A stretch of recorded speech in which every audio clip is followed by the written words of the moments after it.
The Galactic Assembly thought it was a joke at first. When they received word that the primitive humans had declared war on the Ravok Empire, the delegates laughed out loud. Some thought it was a mistranslation. Others thought the humans had lost their minds. Their intelligence reports were full of mockery. The humans had no energy shields. They had no plasma weapons. Their ships were slow and ugly. Their fleet was tiny compared to the Ravok Armada. The analysts gave them a week before total defeat. They did not understand what they were looking at. On Earth, the war machine came alive.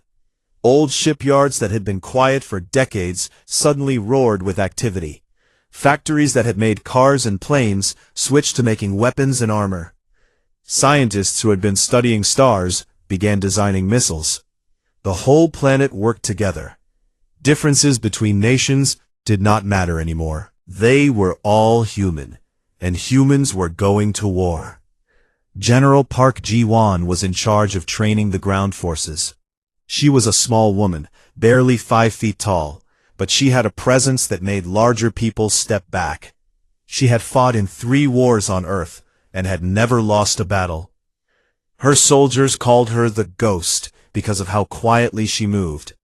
She stood before her first batch of volunteers. There were millions of them. Farmers, teachers, engineers, artists, people from every country on Earth. They had signed up not because they had to, but because they wanted to. The aliens think we are primitives, Ji-won told them. They think war is about technology, about having the biggest guns and the strongest shields. She smiled, and it was not a friendly smile. They are wrong. War is about will. It is about who wants victory more. It is about who refuses to give up, no matter the cost. She looked at their faces, young and old, men and women, all of them ready to fight for people they had never met. The Ravok have never faced anything like us, she said. They are about to learn why humans were feared on our own world for thousands of years. 6 months after the declaration of war, the first Earth fleet was ready. Vice Admiral Cho Sung-min commanded it from his flagship, the UES Hammer. He was a calm man who never raised his voice, even in battle. His crew trusted him completely. The fleet was 47 ships. They were not beautiful like alien vessels. They had no graceful curves or glowing engines. They were angular and brutal, covered in armor plating and weapon ports. They looked like what they were, instruments of war. When the fleet jumped into the Volani system, they found 3 Ravok harvester ships in orbit. The massive alien vessels were systematically bombing the cities below. They had been at it for weeks. Half the planet was already in ruins. The Ravok commander noticed the strange ships and opened a communication channel. He was curious. He had never seen vessels like these before. "Unknown fleet, identify yourselves," he said. "You are interfering with a sanctioned harvest." Sung-min stood on his bridge and looked at the alien on the screen. The Ravok was tall and covered in dark scales. His eyes were cold and empty, like a shark. "This is Vice Admiral Cho Sung-min of the United Earth Fleet," he said calmly. "The people below are now under our protection. You will withdraw immediately, or you will be destroyed." The Ravok commander stared at him for a long moment. Then he started laughing. The sound was harsh and cruel. "You threaten me? Your ships have no shields. I can see that from here. What weapons could you possibly have that would hurt us?" He simply cut the communication and turned to his tactical officer. "All ships, weapons free." The battle began. The Ravok commander was still laughing when the first kinetic round hit his ship. It was a simple weapon by alien standards, just a massive chunk of tungsten metal accelerated to incredible speed by magnetic rails. No fancy energy beams, no glowing plasma, just metal and physics. The round punched through the Ravok shields like they were not there. The shields were designed to stop energy weapons. They could dissipate heat and absorb radiation, but they could not stop a solid object moving at a fraction of the speed of light. The round tore through the harvester ship from front to back. The Ravok commander did not have time to stop laughing before his bridge exploded around him. The other two harvester ships tried to fight back. They fired their plasma cannons at the human fleet. Some shots hit, and human ships took damage. One destroyer lost its engine. A frigate caught fire. But the humans kept shooting. Round after round of tungsten death slammed into the Ravok ships. The aliens had never faced anything like this. Their shields were useless. Their armor cracked under the impacts. They tried to maneuver, but the human targeting systems tracked them perfectly. 11 minutes after the battle started, it was over. The 3 Ravok harvester ships were gone. Not destroyed in a clean way, but shattered into thousands of pieces. Metal and bodies drifted through space where proud warships had been. Sungmin looked at the debris field and felt no joy. War was not something to celebrate. It was something you did because you had no choice. He opened a channel to the planet below. This is Vice Admiral Cho Sungmin of the United Earth Fleet. You called for help. We heard you. We are here. On the surface of Vellani, the survivors emerged from their hiding places. They looked up at the sky and saw the strange angular ships descending. Not to kill them, not to enslave them, to save them. A young Vellani girl held her mother's hand and watched the human ships land. She had been hiding in a basement for 3 weeks. She had seen her father killed. She had given up hope. Who are they? She asked. Her mother had tears in her eyes. I do not know, but they came when no one else would. The first human soldiers stepped onto Vellani soil. They were not tall or graceful like the aliens in assembly space. They were short and strange-looking, but they carried medical supplies and food. They smiled at the survivors and helped them to safety. The girl watched them work and made a decision. She would remember these strange beings for the rest of her life. The humans had come, and nothing would ever be the same. The news spread through the galaxy, faster than light itself. 3 Ravok harvester ships destroyed in 11 minutes. By a species the Assembly had called primitive. By a species they had refused to accept as equals. The Galactic Assembly went into an emergency session. Delegates from hundreds of worlds demanded answers. How was this possible? The humans had no shields, no plasma weapons, nothing that should have worked against the Ravok. And yet, they had won. Some delegates were scared. If the humans could do this to the Ravok, what could they do to everyone else? Perhaps the Assembly had been right to keep them out. Perhaps they were too dangerous. Others felt something different. Something they had not felt in a very long time. Hope. Ambassador Shin Unbi arrived at the Assembly 3 weeks after the Battle of Vellani. She was the first human to stand in the Great Hall where 1,000 species had debated the fate of the galaxy. She was not intimidated. The Assembly Speaker, a tall being with 4 arms and silver skin, looked down at her with cold eyes. Ambassador Shin, he said, you have committed an act of war against a sovereign empire. The Ravok have filed a formal complaint. They demand that Earth surrender the officers responsible for this attack. Unbi looked up at him without fear. The Ravok attacked civilians. They murdered children. The Vellani begged for help, and we answered. If anyone should be facing complaints, it is the Ravok. That is not how the Assembly works, the Speaker said.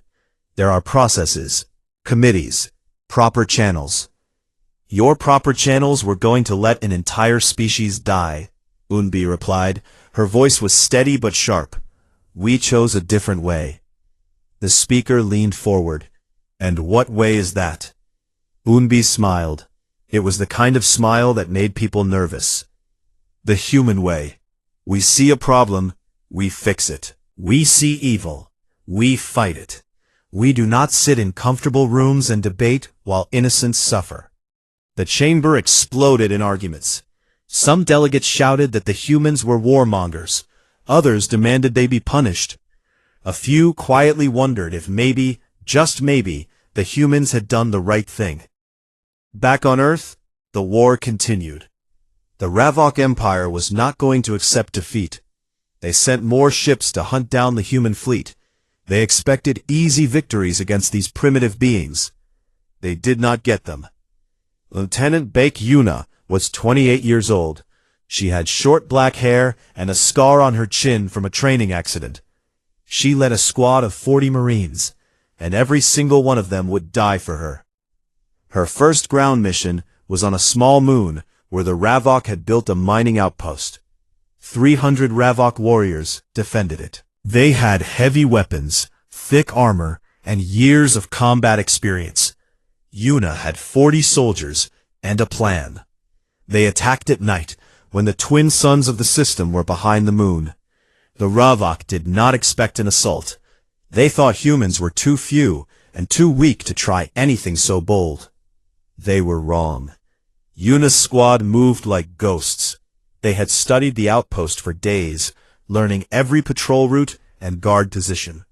They struck fast and hard, hitting multiple targets at once. By the time the Ravok realized they were under attack, a third of their warriors were already dead. The battle was brutal. The Ravok were bigger and stronger than humans.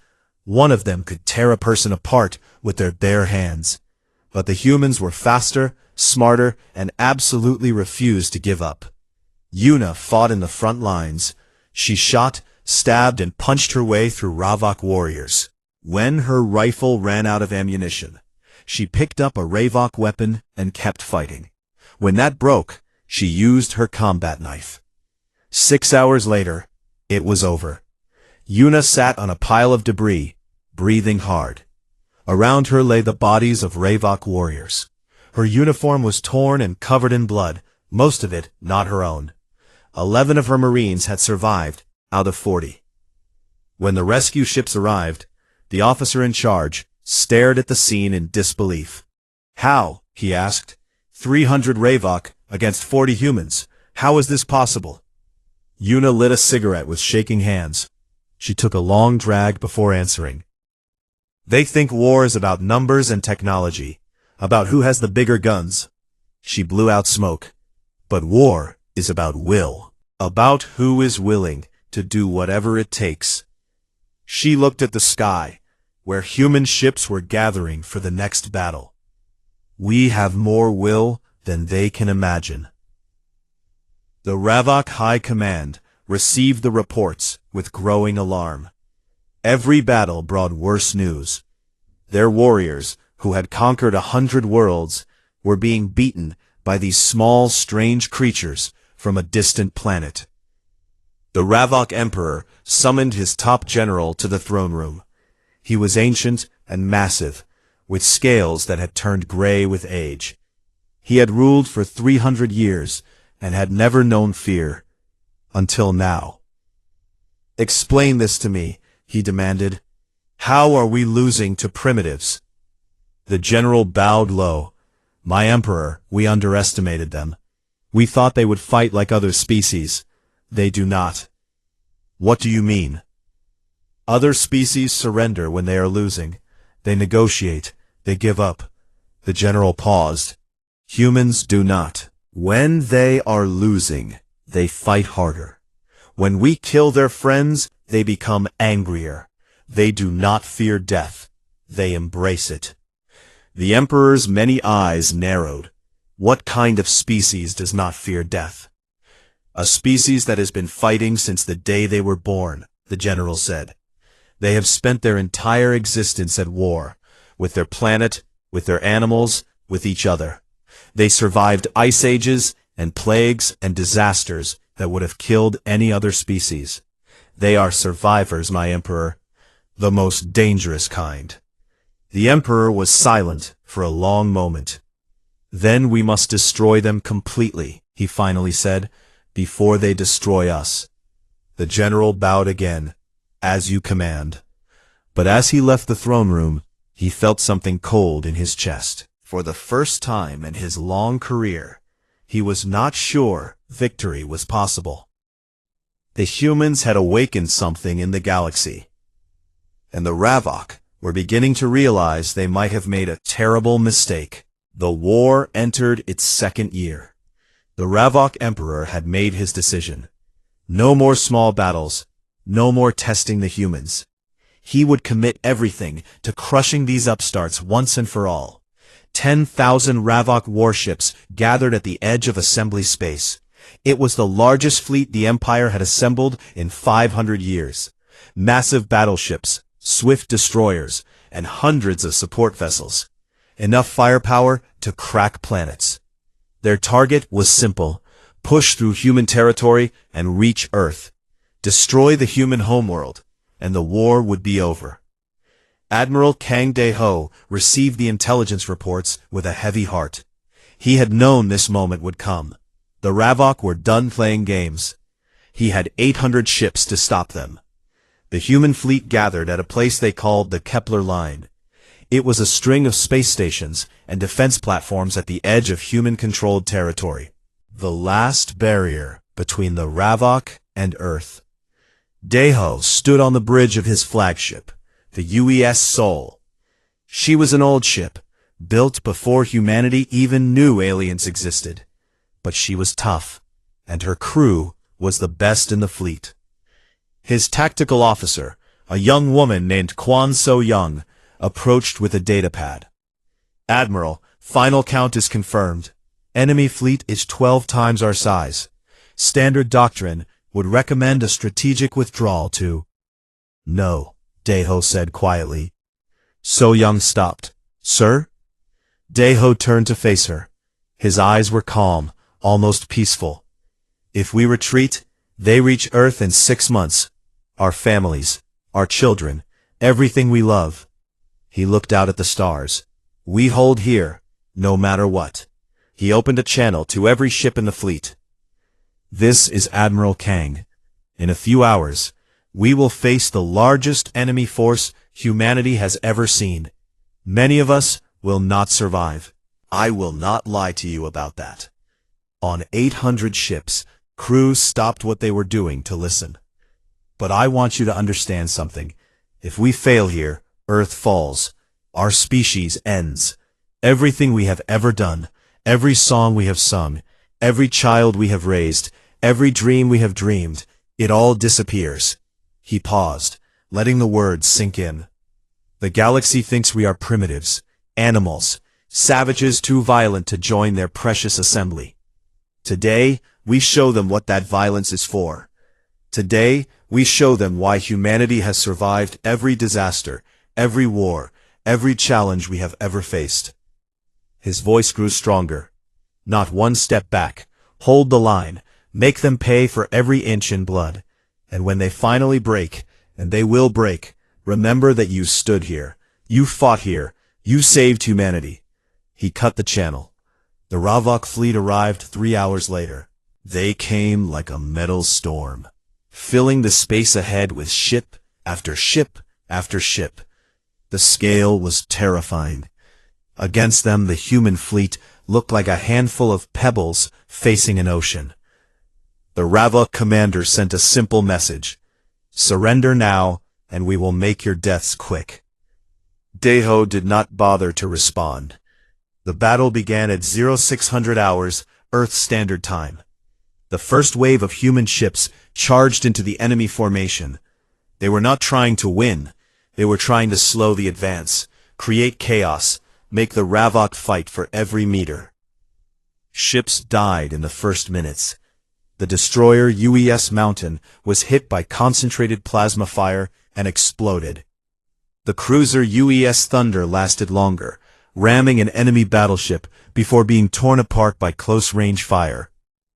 But for every human ship that fell, they took 3 or 4 Ravok vessels with them. Human ships darted through the enemy formation, their kinetic cannons tearing holes in Ravok armor.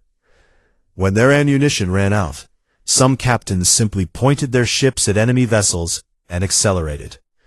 Commander Ote-ri was 53 years old. She had grandchildren back on Earth. She commanded the destroyer UES Spirit, and by the second day of battle, her ship was dying. Half her crew was dead. Her engines were failing. Her weapons were nearly empty. A Ravok battleship loomed ahead of her, the enemy flagship. "All remaining power to engines," she ordered. Her surviving crew looked at her.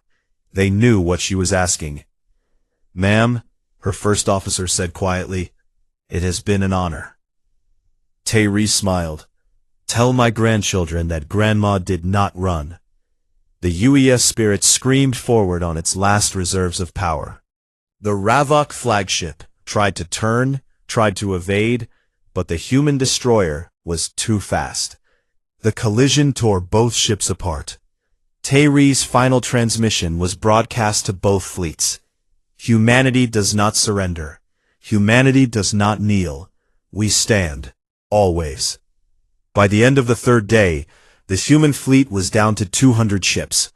They had lost 600 vessels and 40,000 lives. But the Ravok had lost 4,000 ships. And then something happened that had never occurred in the entire history of the Ravok Empire. They retreated. The remaining Ravok fleet turned and fled. Their commanders had seen enough. They had lost nearly half their force to a species they had been told was primitive. Their warriors were demoralized. Their morale was broken. On the UES Sol, Admiral Deho watched them go. He did not cheer. There was nothing to celebrate. Too many good people had died. But they had won. Across the galaxy, the news spread like wildfire. The Ravok, the unstoppable harvesters, had been defeated. Not by the Assembly, not by some great alliance of civilized species, by humans, the primitives, the savages. On a dozen worlds, species that had lived in fear of the Ravok began to stir. The Vellani survivors formed their own militia, trained by human advisors. The insectoid Krix, slaves of the Ravok for centuries, rose up in rebellion. Even the cautious Dorvani stopped paying their tribute. The Ravok Empire was cracking. In his throne room, the Ravok Emperor received the news of the defeat with cold fury. His admirals begged for peace. The humans had offered terms: withdraw from all conquered territories, pay reparations, disarm. The Emperor listened to their pleas. Then he made his decision. "We do not surrender to animals." He turned to his oldest general. "Unseal the ancient weapons. Prepare the planet killers." The general's face went pale. "My Emperor, those weapons are forbidden. The treaties—" "I do not care about treaties," the Emperor roared. "If we cannot conquer the humans, we will destroy them completely. Their planet, their species, everything. Burn it all." The planet killers were brought out of storage for the first time in 1,000 years. The war was about to enter its final phase. The planet killers were monsters of metal and hate. Each one was larger than a city, built in a darker age when the Ravok believed in total destruction. They could crack a world like an egg, turning oceans to steam and mountains to dust. They had been sealed away for 1,000 years, forbidden by the oldest treaties in the galaxy. The Ravok no longer cared about treaties. 3 planet killers emerged from the depths of Ravok space, escorted by what remained of the Imperial fleet. Their target was Earth. Their mission was genocide. Admiral Kang De-ho received the intelligence with grim acceptance. He had always known it might come to this. The Ravok were not interested in victory anymore. They wanted extinction. President Yoon Hana addressed the United Earth Council for what might be the last time. "We have 2 choices," she said. Her voice was steady, though everyone could see the fear in her eyes. "We can surrender and beg for mercy from a species that has never shown any. Or we can fight." She looked around the table at the leaders who had guided humanity through 2 years of war. "I know which choice we will make. We are human. We have never surrendered. We never will." The final human fleet gathered at the edge of the Sol system. 1,200 ships. Every vessel Earth had. Every soldier. Every pilot. every person who could hold a weapon. Some of the ships were so damaged from previous battles that they could barely fly. It did not matter. They would fight anyway. Captain Moon Ha-jun commanded the destroyer UES Defiance. She was a tough old ship with a crew that had survived 11 major battles. Ha-jun himself was 35 years old. He had a wife and a daughter back on Earth. He tried not to think about them. His sensor officer called out, "Contact in 30 minutes. 3 planet killers confirmed. Enemy escorts number approximately 2,000. Ha-jun nodded. The odds were not good. But then, the odds had never been good. He activated the ship-wide intercom. "This is the captain. Most of you have family on Earth, people you love, people who are counting on us." He paused. "Those planet killers cannot reach our home, no matter what it costs. Today, we are not just soldiers. We are everything standing between our families and death. We are humanity's shield." The battle began at 0600 hours, Earth Standard Time. The human fleet threw itself at the enemy with desperate fury. The first wave targeted the escorts, trying to create a path to the planet killers. Ships died by the dozens in the opening minutes, but they kept coming. Admiral Dae-ho led the second wave personally. The UES Seoul was old and damaged, held together by repairs and willpower. But she still had teeth. "All weapons, focus on the first planet killer's main weapon array," Dae-ho ordered. The Seoul drove straight at the massive enemy vessel, her guns blazing. Ravok ships tried to intercept, but other human vessels blocked them, sacrificing themselves to keep the Admiral's path clear. The Seoul took hit after hit. Fires broke out across the ship. Compartments vented into space. Half the crew was dead. "Sir," the helmsman said, "we have lost main power. We cannot stop." Dae-ho looked at the planet killer filling the view screen. Its main weapon was charging, preparing to fire at Earth. "Then we do not stop," he said quietly. The UES Seoul rammed the planet killer at full speed. The explosion was visible from Mars. When the light cleared, the first planet killer was a broken ruin, its main weapon destroyed. Admiral Kang Dae-ho was gone. The remaining human ships fought on. 2 planet killers still approached Earth.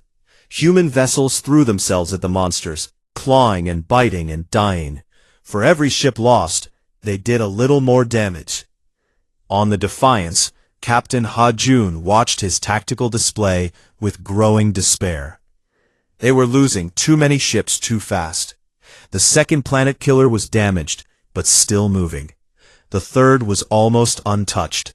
Then his sensor officer shouted, "New contacts! Multiple ships dropping out of hyperspace behind the enemy fleet."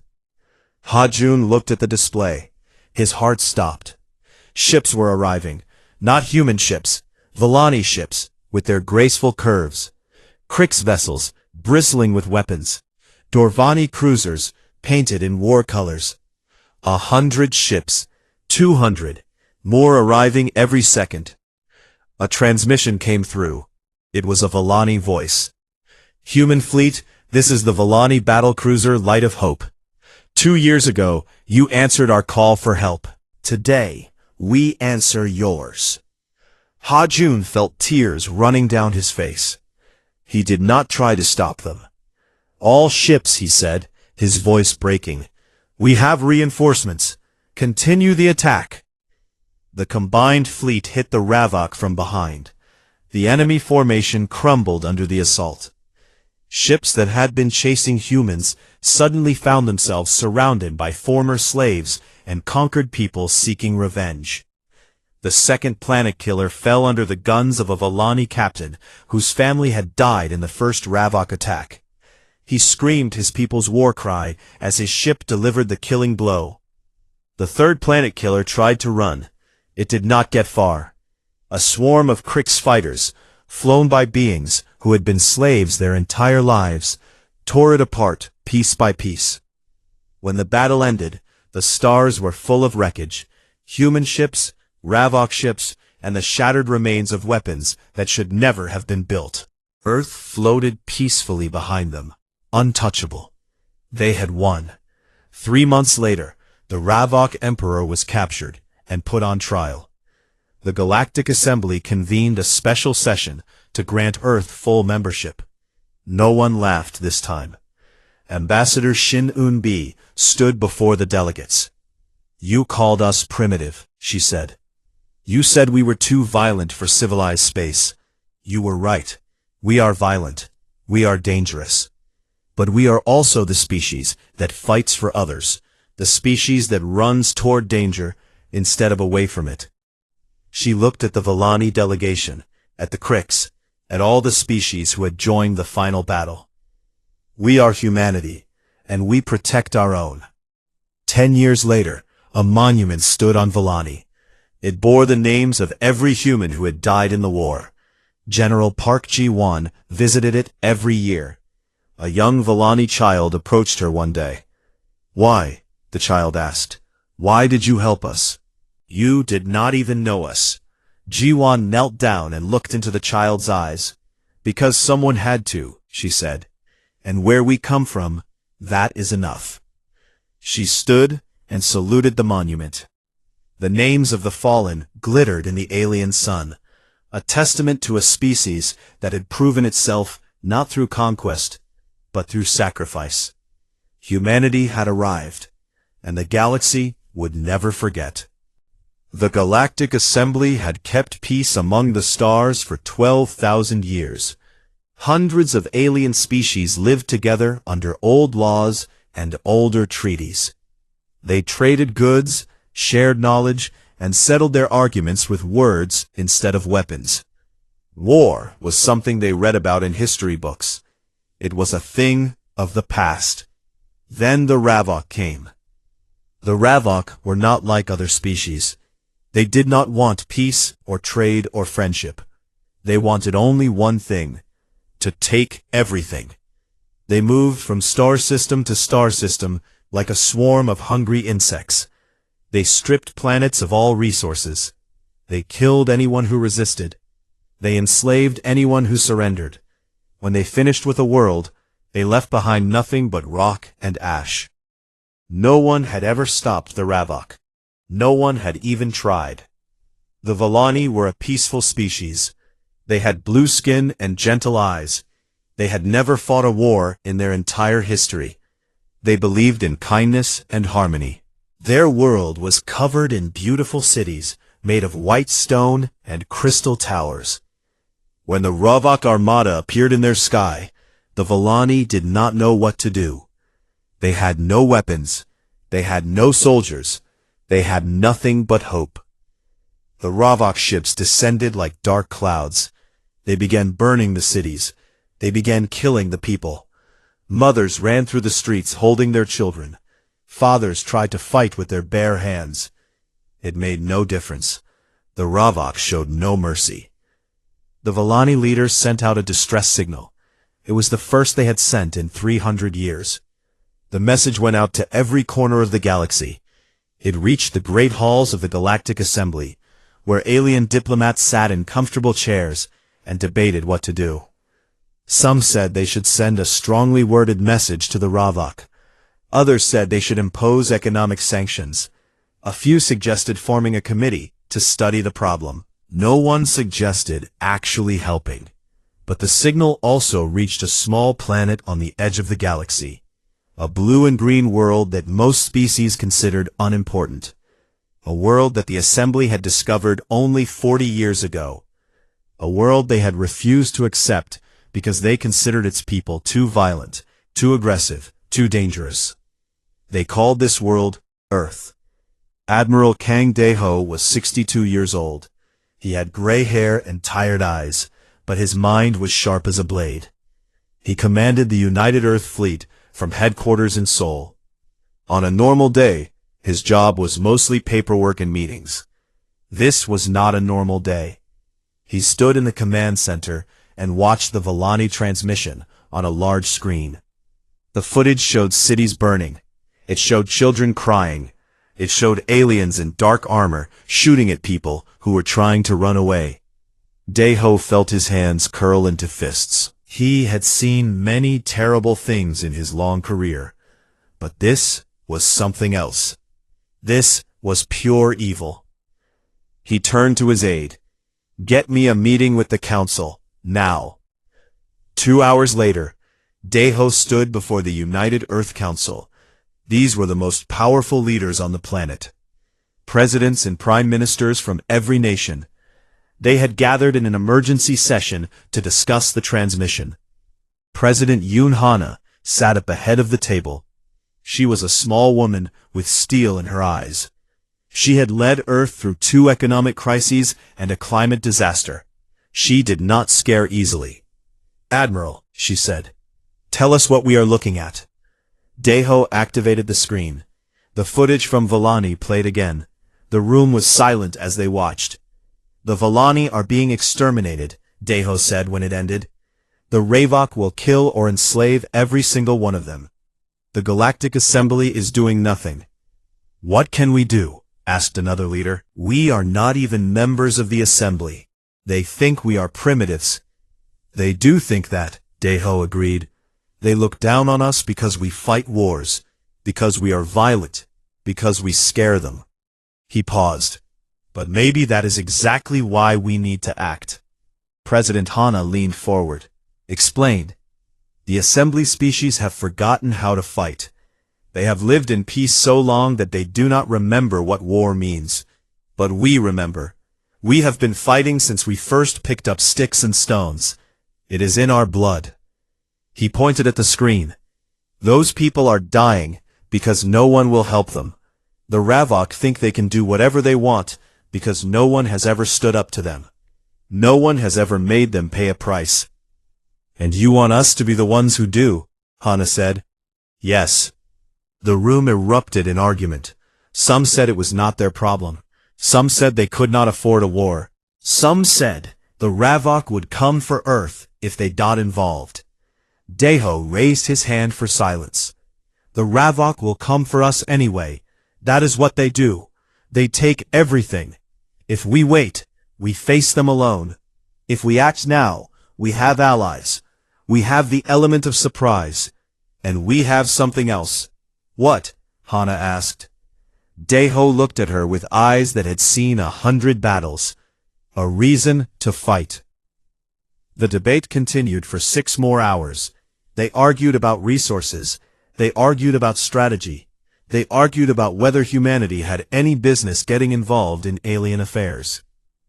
But in the end, they all came back to the same image: children crying while their world burned around them. Innocent people dying while the galaxy watched and did nothing. President Yoon Hana stood up. Her decision was made. 40 years ago, the galaxy told us we were too violent to join them, too primitive, too dangerous. Today, we show them what human violence looks like, when it is aimed at evil instead of each other.